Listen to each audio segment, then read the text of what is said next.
How's it going, guys? We're at Locals, and we have Dana here with her first place deck profile. What did you run today?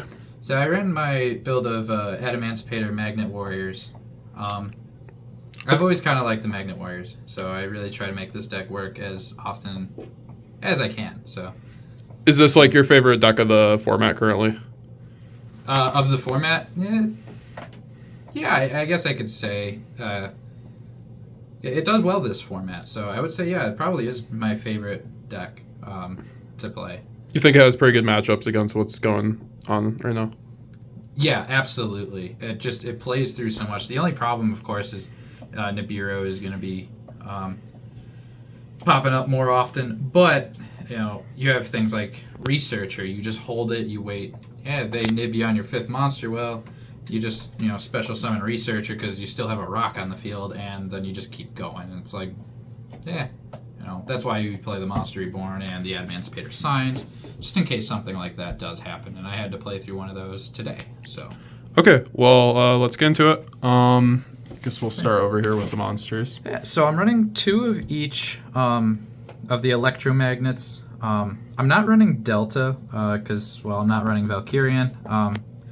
Delta is, I have thought about it. I might actually try a variant of that because it is kind of funny to just link away Delta and then just also special summon a Valkyrian, which is, I think, is a very funny monster. But Berserkion actually has some power behind him. So two of each of them, I find it's it's too much almost sometimes. Sometimes you don't want to see them. The fact you looped this card against me to resolve it like almost 3 times in a row was really disgusting use of those cards. Yeah, the initial summon effects are once per turn, but you contribute to bring out a level 4 more than once a turn, and we've really went over that and made sure that that's how it worked. Which is why I'm thinking about putting the deltas in, because those are extra level 4 magnet warriors that I can, bring out and just kind of keep looping things if I need to, for time rule purposes, right? So, but Epsilon is the big kind of factor behind it. When this card came out, it made the magnet warriors actually somewhat playable. This card came out after. Yeah, he came out after, yeah, he's really, really, really cool. So he sends for cost, which is just like a huge deal. So say you're sitting with, a Berserkion in your hand. You have a Gamma on the field that spec'd the Gamma spec'd the Epsilon or something. You got a Beta in your hand. Well, the Epsilon can send the Alpha. You've already got the Berserkion, so now you've got your 3. Just from him sending it, his effect doesn't even have to resolve.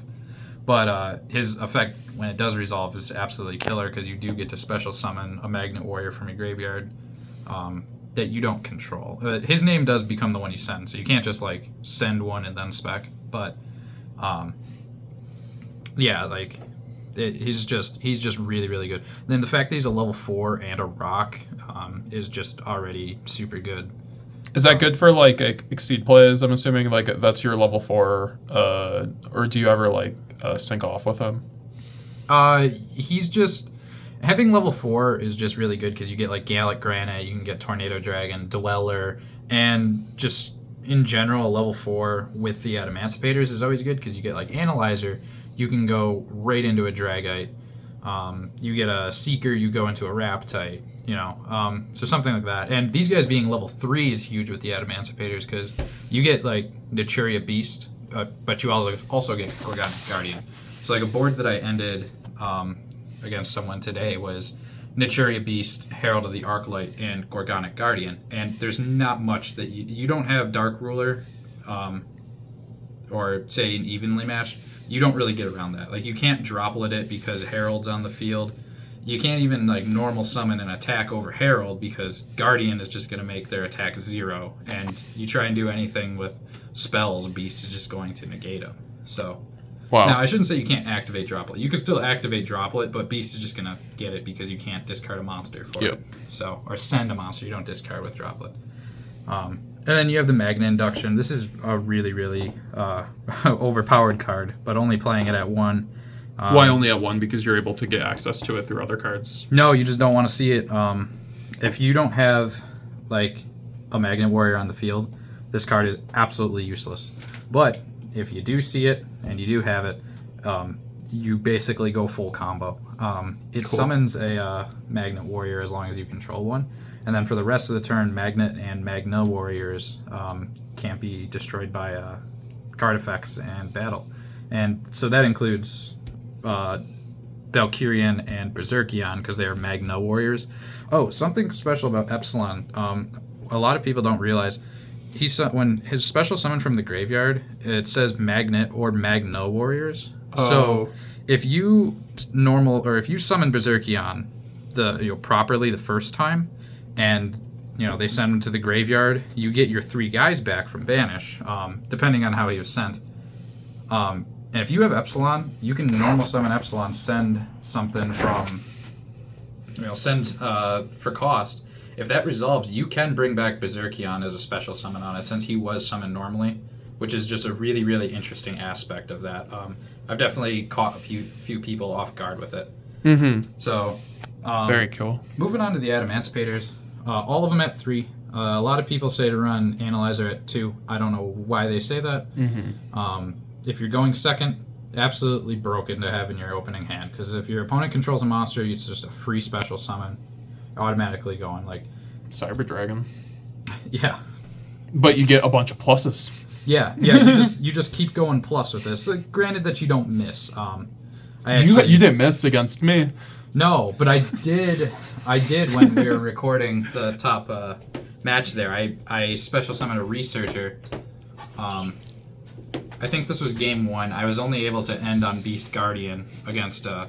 It just happened to be Runic, so they couldn't play anyways. But Beast Guardian isn't the strongest board, and that's all because I missed on the researcher. It really, really sucks missing on these guys. But if you special summon all of them, you don't waste a normal summon, you're perfectly fine.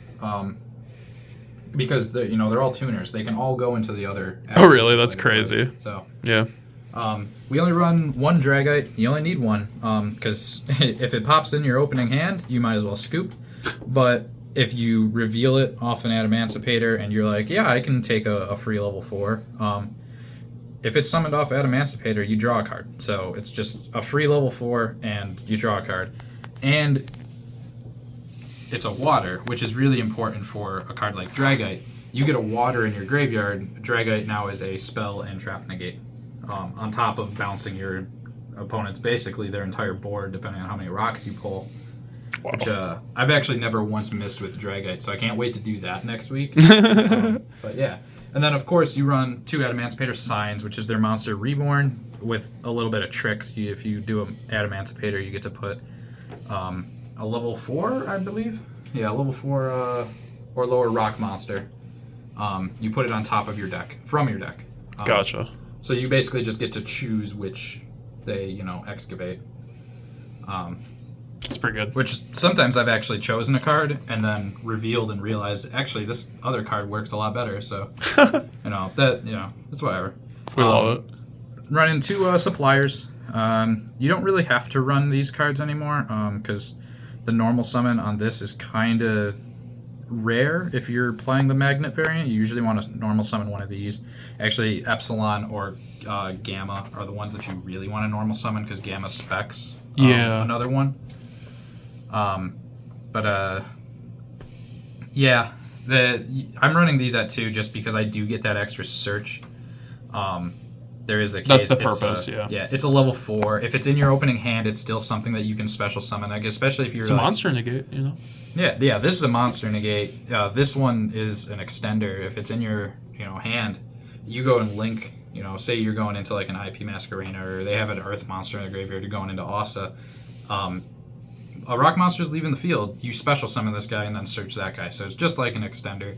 Now, you get that Asa play off, you get the, whatever Ishizu card was probably in their graveyard if they're still playing it. And you get the Kawaki Miro, and that's instantly into a Link 4 right there. If you want to go into Access Code or you want to go into like Appaloosa.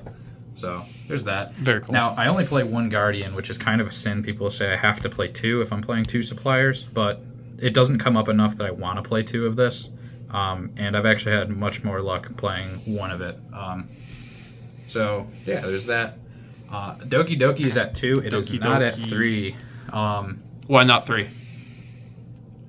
You see multiples of it, and it can be extremely disappointing. You don't want it in your hand, right? You just want to mill it or special it, right? Yeah, you want to special summon it. He's a great normal summon, but you you do. You get okay. 2 of them. Yeah, you can discard 1 of them for, a researcher or something. But with Doki Doki, the big power behind this is getting that additional Magnet Warrior and just really powering up that Berserkion. Because, the Adamancipator cards are strong on their own, but you add in that Berserkion behind all of it, and it's just, you have as many, bombs on the field, I guess you could say, as you do Magnet Warriors in your graveyard. So, I've activated Berserkion, 3 or 4 times in a turn before. That's crazy. Yeah. And then the Adamancipators, if I can blow up 4 things with Berserkion, do I really have to go into a Dragite? Or can I focus and maybe go into, Baron, Or even end on, Nat Beast or something, similar. Or, hey, focus, let's take the Doki Doki and a level 2 tuner here and go into Herald. It might just be better than trying to go into a level 8. So that's why I have it at 2. But it is something that people would say I want to run at 3. I just I just hate seeing it as much as I did when I ran it at 3. So I like it at 2. It pops up just frequent enough. Yeah. I do have a pretty intense cross-out package here. Oh, wow. It's probably going to change. A lot of people are really not playing hand traps as often anymore. How did you like this package? Were there weaker parts, or were there stronger parts? The weakest is cross-out. Yeah. Itself. I find myself siding that card out more than any other card in the deck. It's almost sided out every single game, to be honest with you. I have used it. It's definitely saved me quite a few times. But, that gets sided out very quick. But it's, it's in there just in case, especially for, game 1. You get to kind of know their deck, You don't have to use it. Well, maybe they're not really playing hand traps. Yep. So... Imperm is just staple. I think every deck should be playing 3 Imperms, whether you guys think so or not. It's definitely something I truly believe should be in every deck. Still a very good card. I want to play in Despia almost. Yeah, it's amazing. It's in my Despia deck. Yeah. Oh well. Spoiler. Yeah, of course, 3 Ghost Spells because I built this deck during tier format. I still think Ghost Spell is very, very playable. I know people. Did you resolve it today? Yes. Yeah, I've resolved Ghost Spell more than Ash, honestly. Really? In last format and this format. Wow. That makes sense for last format, but this format, I was wondering if Bell would still be applicable, but no. Yeah, DD Crow is still probably more applicable, I would say. But I do prefer the functionality of Bell over Crow in a deck like this, because this does stop some, trap card. It does stop some, things. I wish I could give you specific examples right now. My brain's frying talking about Labyrinth, everything. maybe. So, I don't know. I think Labyrinth does some stuff. Branded especially. Ghost Spell is really good against. Mm-hmm. And I've seen Destiny's Branded come back a lot. So. Yeah, that's why I picked out your hand. Yeah. With my Aqua Dolphin. Oh my god, the Aqua Dolphin play. Ash at 2. You don't need Ash at 3 anymore. You don't even need Ash anymore, I'm going to be honest with you. Really? I like Ash at 2. So, what? Branded, right? Well, branded, yeah. But there's other ways to get around that. One example being Nat Beast in this deck. Sure. Yeah, that's a pretty good counter. Nat Beast is huge. But Ash is just, I don't know, it's become a lot weaker since the whole Ishizu format. Because I remember that was one of the cards where it's if you weren't playing Ash, you weren't playing the game. So I'm running it at 2 because it does suck to have an Ash in your hand and a Crossout in your hand. If you're only running 1 Ash and you get Ashed, your Crossout is useless, and it's just wow, So I always run it at 2 just for the Crossout package. I do side it out often. Yeah. So there's a lot of decks that do search, but I have other ways of negating them. So Ash comes out. Obviously, 1 Called by the Grave card's always good. It's at 1 for a reason. 1 Monster Reborn card's always good. It's at 1 for a reason. Yep. I actually had a really cool hand that I had 2 Signs, which is not a once per turn card, by the way. So I had 2 Signs and a Monster Reborn in hand, and I had an Analyzer and a Researcher. So I went completely full combo that game because every time I used one of these tuners to go into a synchro, it would get reborn instantly. Yeah. And it just ended up being absolutely insane. Like, I think I had the analyzer. I went into a Raptite. I did the Raptite stuff. I went into the Dragite with the other. I did the Dragite stuff, bounced their entire field, came back. I reborned the analyzer. I reborned the Raptite. I went into a Barone. I actually think this was against you, Ben. But So, Ben. Not like that. Yeah, no, that was a crazy hand. So having the 3 reborns is actually really cool. I like just having regular monster reborn because it's it's almost scarier than a card like Signs, even though they're both not once per turn monster reborns. There's no restrictions. Monster reborn is the psychologically scarier card, you know. Like, Agreed. this is like, oh, this is an archetypal card. That's generic. So everyone's like, oh, we got to stop the monster reborn. And then I just go full combo because, you know. Do you ever get lucky and just like steal a really good monster from your opponent's thing or graveyard? Like, or do you usually just take it? Like, do you ever take your opponent's stuff with it? I have before. It isn't often. It isn't really too great sometimes. Especially with, like, you know, link monsters and stuff, because, like, what I want to use Monster Reborn for is an extender card, you know.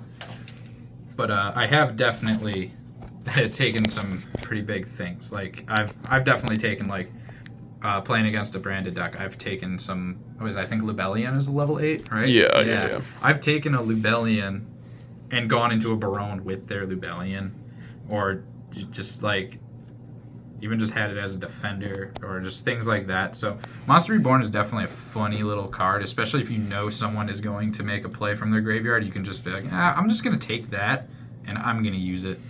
Or even funnier if you banish it somehow. So 40 card main deck? Yes, 40 cards on the dot. So would you ever play more or just need that consistency? I have played more, but I prefer the 40. I have played a 42 and a 45 variant of this. The 45 was the one that had 2 Deltas and the Valkyrian. That also had a 3rd Doki Doki and a 2nd Guardian to make that the 45 card deck. Okay. Which, I don't know. I might bring something like that back. I might put an extra Magnet Induction in then. Yeah, I don't know. I have been thinking about taking the Magnet Warrior and putting in like a Vernisylph build, and that way I can play the 3 normal Magnet monsters. Yeah. Along with the Berserkion and the fusion between Valkyrian and Berserkion too, which is just a bonkers card. I wish it was better, but it's still a really good card. Yeah. So moving on the extra deck, I mentioned we have Gorgonic Guardian, which we get this because of the Magnet package being level 3s. Because this requires 2 level 3 rock monsters, and this card is just absolutely ridiculous. It goes on the field, and it's a monster negate. It makes their attack 0, and it destroys a monster. It's so much. It's so obviously much. the negate and making the attack 0 is a quick effect, and the destruction is only on your turn. But that is still just say you dark ruler someone's board, or you evenly, and then end up on that, and it's like, okay, well, I'm just gonna pop that last monster. So normally I would just keep it, but you know, as a negate. But you know, Gallant Granite is an absolute rock staple. If you're playing a rock deck without Gallant Granite, I don't think you should play Yu-Gi-Oh anymore. But this lets you search. You know, it's a level 4, lets you search any rock. You usually find Researcher, because it is a rock. You can special summon Researcher as long as you have a rock. So that's just this card is really, really good. It's a really good extender. It just ends up being really cool. If it's like you're out of plays and you're like, oh, I haven't used Researcher, or even if you have an Adamancipator, you need Seeker or something. You can find, you know, whatever you need, or you need that last Magnet Warrior, even you can find it. Which it really I've just never extends, done, but, yeah. You know, yeah, it extends. Tornado Dragon and Abyss Dweller are 2 self-explanatory cards here. Herald of the Arclight is extremely interesting. Excuse my gold rare, but that card is just absolutely nutty. Especially if you pair it with the Guardian, you know. It's a 2/3 Macrocosmos, and it's an Omni negate. A 2/3 Macrocosmos with an Omni negate attached to it is just absolutely bonkers on its own. It is a little harder to get out being a level 4. I was gonna say, is it like, can you usually summon it out like most of the time? Yeah. I usually can, especially if I have that Doki Doki on the field. Herald comes out almost instantly. But I'm thinking of adding in a card that I tested a while ago with this when Hulk was still legal, which was a Kartoffin, the little water extra normal summon. If you discard it and if you control a water and an earth, you can spec it from grave, which just made Hulk free. But that is also a level 2 monster, so I was thinking of possibly putting that back in here somehow. I'm thinking of cutting probably my crossouts because I just really don't use them. And that would allow me to have Herald out so much more often. So yeah, that card is just pretty ridiculous. He wasn't. I didn't have Herald in the some of the original builds of this. Really? But I don't think I'll ever not play it at this point in any synchro deck that can summon it. So even like Speedroid at this point, I'm thinking of adding it in. It's like, yeah, I might get locked into wind monsters, but I'll just put that on the field first. Or I was gonna say you can get around a lot with just playing that out early. Yeah, and Speedroid I actually found plays through a lot of like de-shifters, fissures, and things like that. If you know how to do it. Otherwise, you just kind of lose with Speedroid against that. But yeah, Naturi Beast, absolute star of the deck in my opinion. Crazy card. Yeah, if you've seen any of the other videos where I'm playing this deck and I have Beast on the field, usually that people just scoop. Like when I did it against Striker can't play around Beast. It's almost impossible unless they Dark Ruler. Which Dark Ruler, yeah, it's a card. You gotta live with it. So sometimes you go full combo, you get Drulered, and you just all right. Well, but Beast is just dumb. Like it's an auto win against like Runic, as you'll see in the exactly video. What I did. In the you matchup. Watched the match that I had tonight. Game 1 Runic, summon Beast, summon Guardian. Hand of 6 spell cards. And I just put the top 12 cards in my deck in the graveyard, and it's like, okay, we'll go to game 2. I actually lost. I ended up losing game 2. He went first, and I just couldn't activate monster effects. And what got banished was a little upsetting. You guys will see. I couldn't. He banishes what he wants. Yeah, he got like both of my alphas and both of my epsilons, but I had like everything else there, and I was holding Berserkion. So like, if I were to draw an alpha, or if when epsilon wasn't, banished, I would have been able to at the very least summon Berserkion and go over his whatever that thing is that negate players can't activate monster abilities, because the summon isn't activating. So getting a 3000 guy out and running over that probably would have helped me win the game there, because my hand was nuts, but I just couldn't do anything. But then game 3 I went first, and guess what I ended on? Beast, and he just could not play. And it's unfortunate. I think Beast is a little overpowered. Not enough people play it, so I don't think it's going to get banned anytime soon. But I don't know. It's outable. Imperm gets it. You can go over it. There's worse cards in my opinion, but I agree. It's still a really, really busted card. Raptide is great. It's just essentially another extender, but it being a level 6 is actually pretty big. I don't have any other wind monsters that well, I guess I have Tornado Dragon, but I don't really want this in my graveyard if I have this on the field, because I'd rather have this on the field, Yeah, fair. Dragite, absolutely broken. That card is just so dumb. I think Sam's going to play that in his Marincis build coming up. Really? Oh yeah, the card generic. is so stupid. If you have a water monster in your graveyard, you have a spell and trap negate on a 3000. That's really good. Yeah, on a stick there. And it has its excavate effect. All right, everybody, phone died, so we're back explaining. So, yeah, Dragite, you have that excavate ability. For every rock you reveal, you bounce something on their field. You reveal 5 rocks, you essentially bounce their entire field. And on top of that, having the spell trap negate if you have that water monster in the graveyard is absolutely stupid. The rest of this extra deck is pretty self-explanatory. You got Barone, because you need Barone. You have IP Masquerena, which I actually don't see played in a lot of decks anymore, but it's still just absolutely killer. Did you resolve it today? Did you play it? Like, is it kind of just like a situational kind of thing? Like, you don't mean to go into it most of the time, or? Yeah, it just depends. Whatever Link 2 I'm going into, it depends. If you have an Earth monster in your grave, chances are I'm going into Ossa. If you don't, chances are I'm going into IP, and whatever I make off of IP it's either going to be the Saruja, the Appaloosa or the access code, and those are hilarious to have that IP you can't do anything about it effect on it, So yeah, these cards are all pretty self-explanatory. Also, was really good against the tier decks. Yeah, you'd see it Kashtira now. Not resolved, but yet. Yeah, Kashtira. They're all sorts. They're all over the place with their attributes. Yeah. I wish I could play Dark, but I really just can't. I don't have anything but Earth monsters and the one water. So, I mean, I have some, Dark monsters for the extra deck, but are there any that you would ever consider cutting, or do you think these are all pretty it's a tight extra deck? Saryuja and Appaloosa I'd probably cut. Actually, Appaloosa I would cut Heartbeat. It's really it's my least summoned extra deck monster. I mean, I summon a Dweller and Tornado Dragon more often than Gata or Appaloosa. So yeah, I mean, and then the side deck is actually pretty self-explanatory. Wow. I haven't changed it since the tier format because it still is exactly how I'd want it. The 3 Twin Twisters excuse the 3 different versions of it. Me too. The 3 Dark Rulers, 3 D-Fissures, Shifters, and Evenlies. Actually, I had one of the stupidest games against Sam earlier where he just went full combo with DED. Oh, yeah.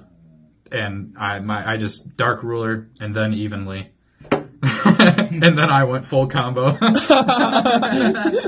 So, it's just, there's not really anything you can do about that, So would you ever change anything up, or just kind of this is working right now? Like maybe if you're going to a bigger event, maybe you would be siding like the Eclipses and like Lancias.